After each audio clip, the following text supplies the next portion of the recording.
Il y a, dans le silence de certaines nuits, une voix que l'on n'entend pas. Elle ne crie pas. Elle ne réclame rien. Elle attend. Elle flotte quelque part entre une mémoire et un regret. Et quand elle murmure enfin, elle ne dit pas pourquoi, mais seulement « encore ». Encore cette douleur sourde, sans nom. Encore cette sensation que quelque chose s'est brisé là où tu croyais être le plus protégé. Et c'est de cette voix-là que je veux te parler. De celle que tu étouffes, chaque fois que tu as été trahi. Ce n'est pas un cri. Ce n'est jamais un cri. La trahison commence dans un geste doux. Une main tendue. Un regard qui semble comprendre. Une promesse que l'on n'a pas demandée, mais que l'on a crue. Et c'est là que tout s'effondre, dans cette tendresse-là. Tu ne t'attendais pas à être trahi. Pas par cette personne. Pas ici. Pas maintenant. Et pourtant, ceux qui nous détruisent ne viennent pas en armure. Ils arrivent avec un sourire. Pourquoi est-ce toujours eux? Ceux que tu as laissés entrer dans les parties les plus fragiles de ton être. Ceux à qui tu as montré ton désespoir sans honte. Ceux devant qui tu as baissé la garde. C'est ce paradoxe terrible, l'amour ouvre les portes, et c'est par ces portes que le couteau entre. Cœur brisé, tu n'as pas été blessé parce que tu étais faible. Tu as été blessé parce que tu étais ouvert. Et c'est cette ouverture-là qui fait le plus mal. On t'a blessé dans l'endroit exact où tu avais déposé ta confiance comme une offrande. Le cœur humain est une maison sans serrure. On y entre sans frapper. Et parfois, le vent emporte les murs. Parfois, c'est la tempête elle-même qui s'installe à table. Tu te souviens encore de ce moment précis, pas de violence, juste un changement subtil dans l'air. Une phrase dite trop vite. Un regard évité.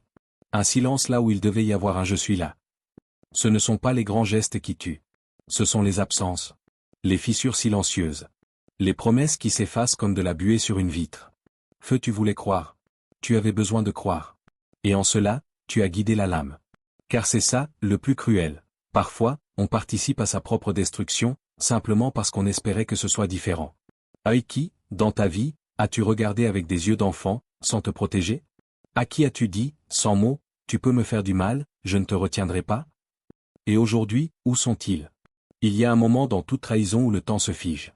Où tu sais, d'un savoir absolu, que rien ne sera plus jamais pareil. Pas parce que tu détestes, mais parce que quelque chose en toi, s'est éteint. Bougie, dans certaines cultures anciennes, on disait que l'âme se rétracte lors d'une trahison.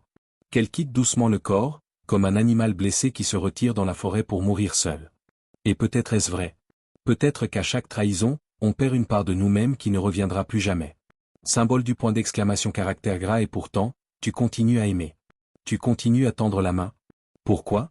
Pourquoi cette folie douce qui pousse l'être humain à recommencer, encore et encore, malgré tout? Peut-être parce que ce n'est pas une folie? Peut-être que c'est là notre courage le plus pur. Cœur brisé, mais ce courage a un prix. Un prix que tu paies en silence, chaque fois que tu te rappelles ce regard qui t'a menti. Ce mot qui ne voulait rien dire. Ce départ que tu n'avais pas vu venir.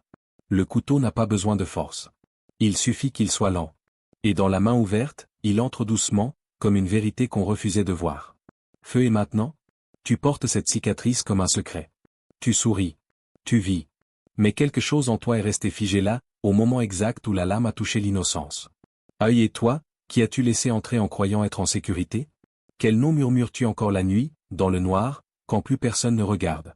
Quel souvenir refuses-tu d'effacer, de peur qu'en le perdant, tu perdes aussi la personne que tu étais avant? Peut-être qu'on ne guérit jamais vraiment de la trahison.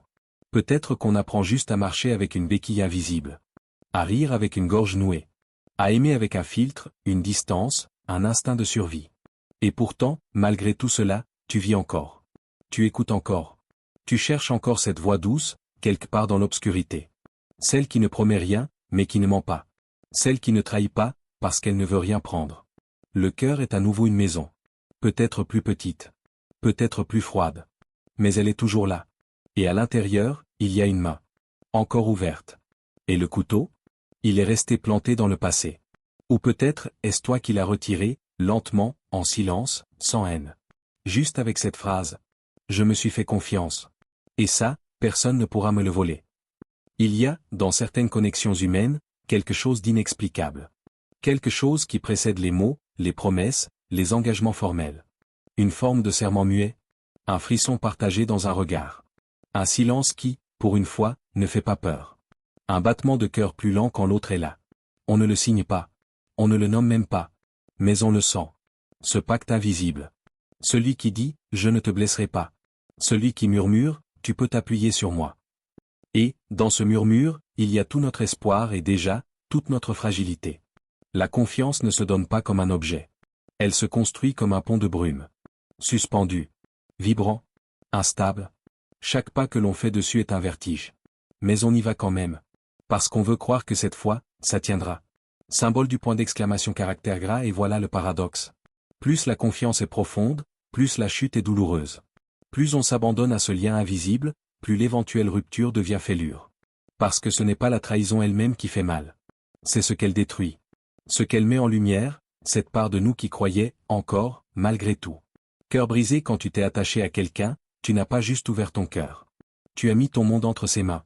Tu as accepté d'être vu, tel que tu es, sans défense. Et c'est dans cette nudité que le danger réside. Et alors dis-moi, as-tu déjà fait ce pas, les yeux fermés? As-tu déjà dit, sans le dire, je te confie mes failles, mes peurs, mes silences? Et que s'est-il passé ensuite? Dans les vieux contes, il existe des fils rouges invisibles, qui relient les âmes vouées à se rencontrer. Mais dans le réel, ces fils s'effilochent. Ils se tendent. Parfois, ils cèdent. Tu n'as rien fait de mal. Tu as simplement cru. Tu as espéré qu'en étant vrai, tu serais reçu. Et pendant un temps, c'était vrai. Pendant un temps, ce lien tenait. Feu puis quelque chose s'est fissuré. Pas un cri. Pas une trahison brutale. Juste, un relâchement. Une absence de regard. Une main qui ne saisit plus la tienne. Et le fil a tremblé. Ce n'est pas toujours l'autre qui coupe. Parfois, c'est la vie. Parfois, c'est le poids du monde, les malentendus, les blessures non dites. Et tu te retrouves là, sur ce pont suspendu, seul. Symbole du point d'exclamation caractère gras, peut-on vraiment faire confiance? Ou ne fait-on qu'espérer? Et si la confiance n'était pas une certitude, mais un acte de foi répété chaque jour? Tu reviens sur les souvenirs. Les silences partagés dans une pièce sans mots. Les rires étouffés. Les regards qui voulaient dire « je suis là ». Et tu te demandes si c'était réel. Ou si tu as tout rêvé. Cœur brisé, la chute ne vient pas toujours d'un mensonge. Elle vient parfois de l'érosion lente. De l'inattention. De ce moment où l'autre ne voit plus ta douleur. Et tu tombes, non pas parce qu'il t'a poussé, mais parce qu'il n'a pas tendu la main. La confiance est un fil tendu entre deux gouffres. Mais chacun avance seul, à son rythme, avec ses peurs. Et parfois, on perd l'équilibre non parce que l'autre est mauvais, mais parce qu'il regarde ailleurs. Ah, peux-tu dire que tu n'as jamais lâché, toi aussi? Peux-tu dire que tu n'as jamais rompu un pacte invisible, sans même t'en rendre compte? Feu, et si? Et si la trahison n'était pas un acte, mais une révélation? Et si elle montrait simplement que ce lien, que ce pacte, n'était jamais aussi solide que tu le croyais? Bougine, dans certains mythes, les dieux juraient fidélité en silence, par le regard seul. Mais même les dieux se trahissaient. Même eux oubliaient. Alors pourquoi exigeons-nous des hommes ce que même les immortels ne peuvent offrir? Tu restes là, sur ce pont intérieur, regardant le vide en dessous. Et malgré la peur, malgré la chute, tu sens au fond de toi un souffle encore vivant. Une envie folle, presque dangereuse, de tendre un nouveau fil. Parce que tu le sais, sans ce fil, sans ce pacte, la vie est plus sûre. Mais elle est aussi plus froide. Et la question reste suspendue, comme une goutte au bord d'un fil. Et si la confiance n'était jamais trahie, mais seulement révélée dans sa nature incertaine? Il y a en chacun de nous une part douce, fragile, intacte. Une partie qui ne connaît pas la méfiance, qui tend les mains sans penser au retour, qui ouvre les bras avant même de savoir si quelqu'un viendra s'y blottir. Cette partie-là, c'est l'enfant. Pas l'enfant réel. Mais celui que tu étais, et que tu es encore, dans un coin secret de ton âme. Celui qui croit que la bonté protège. Que l'amour suffit. Que si tu donnes sans retenue, tu recevras avec justesse. Mais ce n'est pas ainsi que le monde fonctionne. Et c'est là que commence la fracture. Cœurs brisés, ce ne sont pas les plus froids qui souffrent. Ce sont les cœurs brûlants. Ceux qui donnent sans mesurer. Ceux qui aiment sans condition, sans garde-fou, sans stratégie. Et quand on les trahit, ce n'est pas une blessure. C'est une extinction. Symbole du point d'exclamation caractère gras parce qu'ils ne comprennent pas. Ils ne savent pas pourquoi. Ils se disent, j'ai tout donné. Pourquoi cela ne suffit-il jamais? Ils n'ont pas de réponse. Juste un vide, un affaissement, un silence qui s'installe. La bonté devient alors une faiblesse. Non parce qu'elle est mauvaise, mais parce qu'elle attire parfois ceux qui ne savent pas la recevoir. Ou pire, ceux qui s'en nourrissent, sans jamais rien rendre. Tu vois, il y a des êtres lumineux. Mais cette lumière, ils la paient. Car le monde n'a pas de filtre. Et plus tu brilles, plus tu attires ceux qui vivent dans l'ombre. Et parfois, ce sont eux qui soufflent dessus. Feu, et quand ça s'éteint, ce n'est pas brutal. C'est lent. Tu ne cries pas. Tu ne brises rien. Tu te vides. Lentement, silencieusement. De ta lumière. De ta foi. De ton élan. Et alors dis-moi. Combien de fois as-tu aimé en pensant que cela te rendrait invulnérable? Combien de fois as-tu pensé qu'en donnant plus, tu serais enfin assez? Et aujourd'hui, qu'as-tu perdu dans ce don aveugle? Bougie, dans les textes anciens, il est dit que les âmes généreuses sont gardiennes d'un feu sacré. Mais nul ne leur a appris à l'entretenir. Et parfois, ce feu devient cendre. Pas à cause de l'autre. Mais parce qu'elles ont tout brûlé pour réchauffer quelqu'un qui n'avait jamais eu froid. Symbole du point d'exclamation caractère gras, c'est là le paradoxe cruel. Plus tu es doux, plus tu es vulnérable. Et pourtant, c'est cette douceur que le monde appelle, cherche, envie. Mais qu'il ne sait pas honorer. Tu finis par douter. De toi. De ta bonté. De ton instinct. Tu te demandes si c'est toi le problème. Si aimer avec sincérité, c'est déjà être trop. Et ce doute, il ronge. Pas comme un cri. Comme un murmure qui revient chaque nuit. Tu n'aurais pas dû te montrer sans armure. Cœur brisé, mais comment fait-on pour aimer autrement? Comment retient-on ce que l'on a toujours offert sans compter? Et surtout, pourquoi le faudrait-il? Tu as peut-être été brisé. Mais tu n'étais pas faible. Tu étais juste ouvert. Et dans un monde de murs, les portes sont les premières à tomber. Feu, et maintenant? Tu vis avec cette mémoire. Ce moment précis où tu as senti que ton offrande n'était pas vue, ou qu'elle était prise sans gratitude. Et quelque chose s'est refermé. Pas définitivement. Mais comme une fleur la nuit. En silence. Œil, que as-tu perdu en choisissant d'aimer sans te protéger? Que as-tu gagné, malgré tout? Et si la blessure était aussi une initiation? Bougie, dans certaines légendes, l'enfant qui survit à la trahison devient gardien du silence. Il n'enseigne rien. Il ne guide personne. Il veille. Il sait que la lumière est précieuse, parce qu'elle peut disparaître. Et il choisit, non plus de la donner à tous, mais de la préserver. De la comprendre. De la porter en soi comme un secret sacré. Cœur brisé, peut-être qu'il ne s'agit pas de donner moins. Mais de se voir, enfin, comme digne de recevoir. De reconnaître que ton amour n'est pas un dû. Qu'il est rare. Et que ceux qui le reçoivent doivent savoir. Le protéger. Et tu marches, désormais, un peu plus lentement. Mais avec un feu plus discret. Plus stable. Plus profond. Et si quelqu'un te demande qui tu étais avant? Tu réponds peut-être. J'étais une lumière sans mur. Aujourd'hui, je suis un sanctuaire. Et si le véritable malentendu venait de là? Non pas de ce que l'autre a fait. Mais de ce que tu croyais. De cette image que tu t'étais faite de l'amour, sans jamais vraiment la remettre en question. Une image douce, réconfortante, presque sacrée, mais peut-être illusoire. Symbole du point d'exclamation caractère gras, on croit que l'amour guérit. Qu'il protège.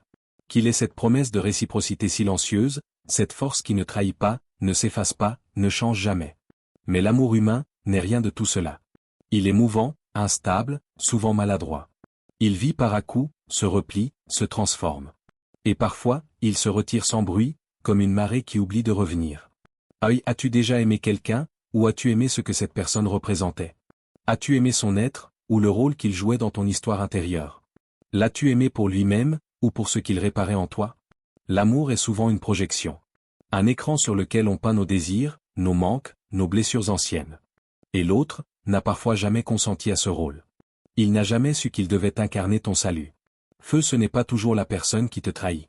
C'est le rêve que tu avais construit autour d'elle qui s'effondre. Et ce fracas-là, il n'est audible que par toi. Cœur brisé, tu ne pleures pas un être. Tu pleures un symbole. Tu pleures une promesse que personne n'a jamais faite. Un avenir que tu avais déjà dessiné à deux, sans être sûr que l'autre tenait le même crayon. Symbole du point d'exclamation caractère gras, aimer, c'est aussi savoir laisser partir. Cette phrase te choque, peut-être. Mais c'est un paradoxe nécessaire. Car vouloir garder l'autre à tout prix, ce n'est plus de l'amour. C'est de la peur. Et la peur finit toujours par trahir ce qu'elle voulait protéger. Bougie, dans le mythe d'Héros et Psyché, l'amour n'existe que dans l'ombre. Le jour où Psyché allume la lampe pour voir le visage d'Héros, il disparaît. Comme si la lumière du regard conscient détruisait le mystère du lien. Comme si vouloir tout comprendre, tout contrôler, faisait fuir ce qui ne peut être saisi. Et toi? Combien de fois as-tu essayé de voir l'autre en pleine lumière? Combien de fois as-tu voulu qu'il corresponde à tout ce que tu espérais? Et quand il a échoué à être ce rêve, l'as-tu aimé encore? Ou as-tu aimé ta propre douleur? L'amour ne devrait pas être une promesse. Il devrait être un vent. Un feu de passage. Un souffle qu'on accueille, qu'on chérit, et qu'on laisse partir s'il doit s'en aller. Mais voilà, nous sommes des êtres blessés. Et nous faisons de l'amour un refuge. Un abri contre l'abandon, contre la peur, contre la solitude. Et c'est ainsi que nous le transformons en exigence. En besoin. En dette. Feu et quand l'autre ne paie pas cette dette, nous crions à la trahison. Mais en vérité, ce n'était pas une dette. C'était un mirage. Cœur brisé, il faut du courage pour aimer sans attendre. Il faut de la sagesse pour voir l'autre tel qu'il est, et non comme on voudrait qu'il soit. Et il faut une infinie tendresse pour pardonner à l'amour de ne pas tout sauver. Bougie Narcisse s'est noyé dans son reflet. Pas parce qu'il était vaniteux, mais parce qu'il ne voyait que lui-même dans l'image de l'autre. C'est cela aussi, parfois, aimer, ne voir qu'un miroir. Et ne jamais comprendre pourquoi l'image tremble, se trouble, disparaît. As-tu jamais regardé quelqu'un sans y chercher une réponse à ton vide? As-tu déjà aimé sans demander à être guéri? Symbole du point d'exclamation caractère gras l'amour, ce n'est pas la fin de la solitude. C'est deux solitudes qui se regardent, et qui choisissent de marcher un instant ensemble. Mais parfois, ces chemins se séparent. Et ce n'est la faute de personne. Ce n'est pas une trahison. C'est le mouvement naturel de ce qui ne peut être possédé. Cœur brisé, tu peux souffrir sans accuser. Tu peux pleurer sans haïr. Tu peux dire je comprends, même avec le cœur brisé. Feu parce qu'en comprenant, tu ouvres une porte. Non pas pour l'autre, mais pour toi. Pour cette part en toi qui, enfin, peut déposer le poids de l'idéal. Peut-être que l'amour véritable commence là. Quand tu cesses d'en faire une attente. Quand tu le regardes, fragile, imparfait, vivant. Et que tu lui dis simplement, reste si tu veux, pars si tu dois, je ne t'enfermerai pas. Et dans ce lâcher-prise, quelque chose naît. Quelque chose qui ne ressemble pas à l'amour qu'on t'a appris. Mais qui en est peut-être, la forme la plus pure. Il y a en toi une pièce fermée. Une porte que tu n'ouvres jamais. Tu passes devant chaque jour, sans y prêter attention, comme on ignore un souvenir trop lourd pour être regardé. Mais cette pièce, elle n'est pas vide. Elle contient ce que tu ne veux pas être. Ce que tu ne veux pas ressentir. Ce que tu ne veux pas montrer. Ta jalousie. Ton besoin d'être admiré. Ta peur panique de ne pas être choisi. Ton ombre. Jung disait que l'ombre est ce que nous refusons d'être. Et plus nous la refusons, plus elle prend de la force. Elle s'enfouit dans les plis de notre voix, de nos gestes, de nos relations. Et c'est elle, souvent, qui nous pousse à tendre la main, non pour aimer, mais pour être validé. Non pour donner, mais pour ne pas être seul. Et dans ce mensonge doux, quelque chose commence à se fracturer. Et toi? Quelle part de toi as-tu trahi pour être aimé? Quel masque as-tu mis pour qu'on t'accepte? As-tu appris à sourire quand tu avais envie de fuir? As-tu dit je vais bien quand ton cœur hurlait? As-tu étouffé ta vérité pour ne pas perdre l'autre? Cœur brisé, la première trahison, ce n'est pas l'autre. C'est toi. Quand tu fais taire ta colère, ta tristesse, ta voix. Quand tu veux tellement plaire que tu deviens transparent. Et tu crois que c'est de l'amour. Mais ce n'est qu'un oubli de soi. Symbole du point d'exclamation caractère gras, voilà le paradoxe. Tu veux être aimé pour qui tu es. Mais tu caches qui tu es, pour être aimé. Et l'autre? L'autre ne voit que le masque. Il tombe amoureux d'un rôle. D'une version apprivoisée de toi. Et quand tu montres enfin ta douleur, il s'éloigne. Non parce qu'il est cruel. Mais parce qu'il ne comprend pas ce brusque changement. Tu as caché ton ombre, puis tu lui en veux de ne pas l'avoir accepté. Bougie, dans les mythes anciens, l'ombre était un guide. Une figure que l'on affrontait pour grandir.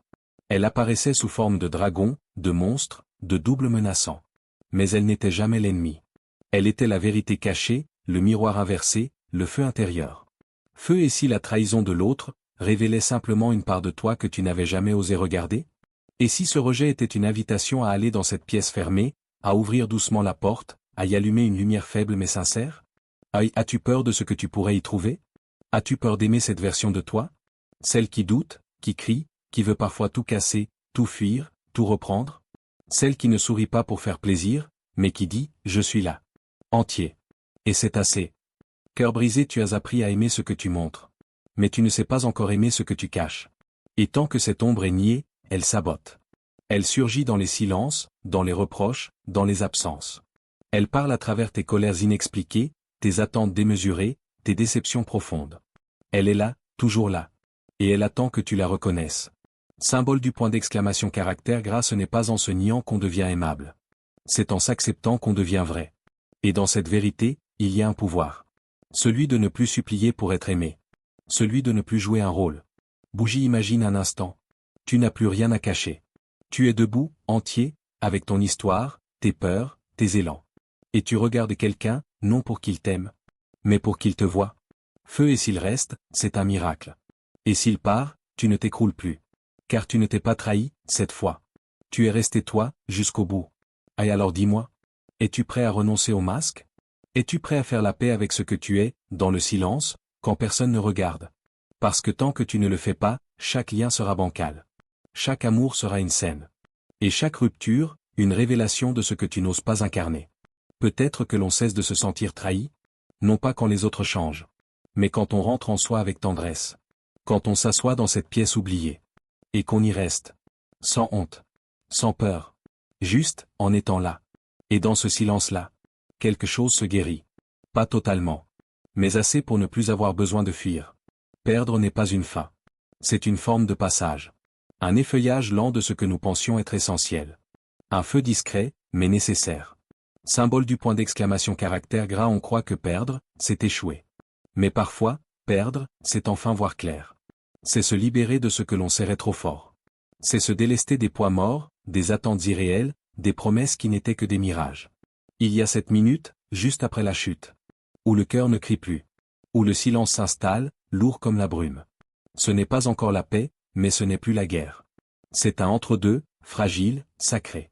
Là où l'âme décide de ne pas mourir. Imagine un arbre à l'automne. Ses feuilles tombent une à une. Il ne résiste pas.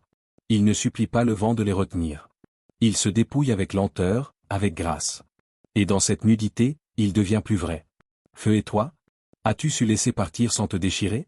As-tu su dire au revoir sans hurler en silence? As-tu su t'effondrer, sans t'éteindre? Parce qu'il y a un art dans la perte. Une élégance dans le fait de rester debout, même vide. Même brisé. Même seul. Aïe, as-tu déjà pensé que ce que tu appelais toi était peut-être une coquille? Une construction faite de peur, de souvenirs, de liens trop serrés? Et que ce qui reste, une fois tout tombé, est peut-être plus toi que tout le reste? Bougie, dans les rites anciens, on brûlait ce qui devait disparaître. Pas par haine, mais par respect. Pour marquer la fin d'un cycle. Et pour honorer ce qui fut, sans l'enchaîner à ce qui vient. Symbole du point d'exclamation caractère gras, peut-être que la trahison n'est pas une fin. Mais une initiation. Peut-être qu'elle vient briser l'image, pour révéler l'essence. Cœur brisé, tu n'es pas ce que tu as perdu. Tu es ce que tu choisis de garder vivant en toi. Et parfois, il ne reste que le souffle. Mais c'est assez. Feu, l'art de perdre, c'est aussi l'art de se retrouver. Dans le silence. Dans l'absence. Dans cette zone étrange où tu n'as plus de repères, mais où tu n'as plus non plus de chaîne. Tu es un serpent qui mue. Tu laisses derrière toi une peau devenue trop étroite. Et dans cette fragilité nouvelle, il y a de la lumière. Et alors, dis-moi. Et si tu cessais de te débattre? Et si tu laissais tomber tout ce qui te retient, même si cela te semblait vital? Et si tu disais enfin? Je perds, oui. Mais je ne suis pas perdu. Bougie, il y a une forme de sainteté dans la perte acceptée. Dans cette dignité silencieuse de celui qui ne mendie pas l'amour. De celle qui regarde la ruine, et qui dit, je peux renaître ici. Feu, tu n'as pas besoin de bruit pour guérir. Tu n'as pas besoin de revanche pour être complet. Tu as juste besoin, de respirer. De laisser le vent passer à travers toi. Et de te dire, peut-être pour la première fois. Je suis encore là. Et cela suffit. Tout s'arrête. Il n'y a plus de bruit. Plus de lutte. Plus d'attente. Seulement ce silence. Dense, profond, presque sacré. Pas un vide. Pas une absence. Mais une présence muette, comme un souffle qui resterait suspendu juste au-dessus de l'eau. Symbole du point d'exclamation caractère gras, on croit que la fin, c'est le chaos. Mais parfois, c'est le calme qui déstabilise. Car dans ce silence, plus rien ne s'oppose. Il n'y a plus d'ennemis à nommer, plus de colère à nourrir, plus de blessures à montrer. Il ne reste que toi. Nu. Et vrai. Cœur brisé, tu ne pleures plus. Tu ne questionnes plus. Tu observes, de loin, ce que tu as traversé. Et tu comprends, doucement, que tu as changé. Pas comme une revanche, mais comme une mue douce. Une transformation silencieuse. Le silence après la tempête n'est pas le retour à l'avant. C'est un monde nouveau. Un monde où les repères sont effacés, mais où chaque pas est plus lent, plus conscient. Tu avances comme on avance dans l'eau, avec précaution, mais avec souplesse. Feu, ce que tu croyais perdu, n'était peut-être qu'une illusion. Et ce que tu as gagné, ne se voit pas encore. Mais il est là. Dans ton regard plus calme. Dans ta façon de ne plus vouloir convaincre. Dans cette paix qui ne crie pas, mais qui demeure. Aïe, as-tu déjà écouté ce que dit le silence? Pas celui qui oppresse. Celui qui enveloppe. Celui qui guérit. Celui qui ne cherche plus de réponse, parce qu'il a compris qu'aucune ne suffit. Bougie, peut-être que la trahison t'a montré le seuil. Le seuil entre ce que tu attendais, et ce que tu es. Le seuil entre le vouloir, et l'accepter. Le seuil entre la dépendance, et la solitude féconde. Tu n'as plus besoin de comprendre. Tu n'as plus besoin de rejouer le passé. Tu n'as plus besoin de dire « ça aurait pu être autrement ». Tu respires. Et ce souffle est déjà un commencement. Symbole du point d'exclamation caractère gras, la paix n'est pas un pardon. C'est un relâchement. Un abandon de la corde que tu tenais à deux mains, les paumes saignantes. Tu la laisses tomber, sans drame. Sans théâtre. Parce qu'elle n'a plus d'utilité. Cœur brisé, tu ne t'attends plus à ce qu'on revienne. Tu ne veux plus être compris. Tu ne veux plus expliquer. Tu veux juste, continuer. Et tu continues. Feu, tu construiras peut-être encore. Tu aimeras encore. Mais autrement. Avec moins d'attente, et plus de présence. Avec moins de promesses, et plus de silence partagé. La barque avance. Lentement. Sur le lac noir. Aucune direction précise. Mais une certitude tranquille, ce mouvement suffit. Œil et toi, qu'as-tu appris, en perdant ceux que tu croyais éternels? As-tu trouvé une lumière que tu n'attendais plus? As-tu compris que la perte n'est pas toujours une fin, mais parfois une ouverture? Bougie de ce silence. Ce silence après la tempête. C'est ton sanctuaire. C'est le lieu où tu n'as plus besoin de rien. Et où tout commence.